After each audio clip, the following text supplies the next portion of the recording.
चिराग पासवान की entry NDA में हो चुकी है। अब चिराग भी बिहार के लिए अपनी कमर कस चुके हैं। पीएम मोदी ने उन्हें जिस अंदाज में गले लगाया, इसके मायने राजनीतिक रूप से बेहद खास हैं।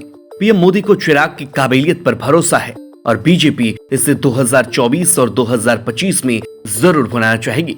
वैसे तो लोकसभा चुनाव से पहले सभी पार्टियां अपना वोट बैंक बचाने और दूसरे पार्टियों के वोट बैंक में सेंधमारी करने में लग चुकी है।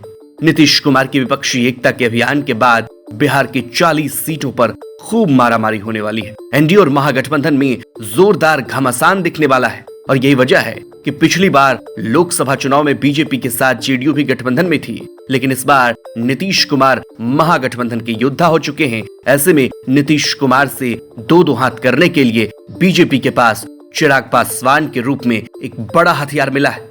2024 के लोकसभा चुनाव में बिहार की 40 सीटों पर खूब घमासान मचने वाला है।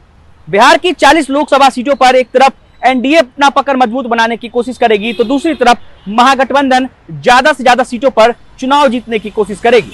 2019 के लोकसभा चुनाव में भाजपा के साथ जदयू भी थी। जदयू और भाजपा ने गठबंधन में चुनाव लड़ा था, जिसमें से 40 में से 39 सीटों पर एनडीए की जीत हुई थी।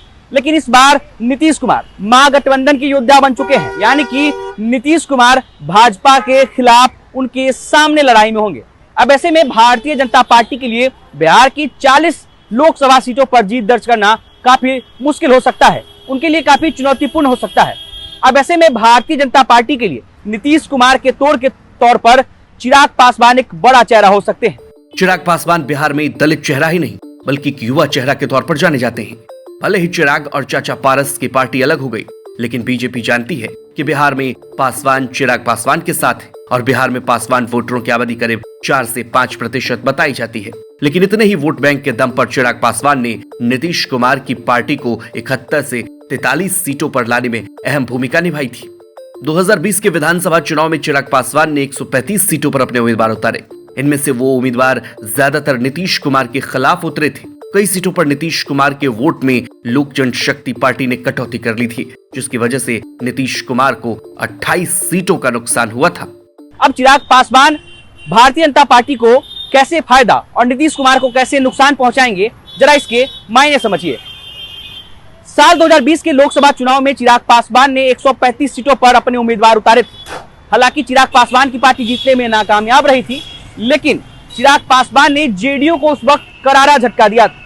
आपको बता दें कि बिहार में पासवान समुदाय के वोट करीब 4 से 5% की संख्या में है, लेकिन ये 4 से 5% वोट बैंक नीतीश कुमार को हराने में कई सीटों पर सफल साबित हुए थे।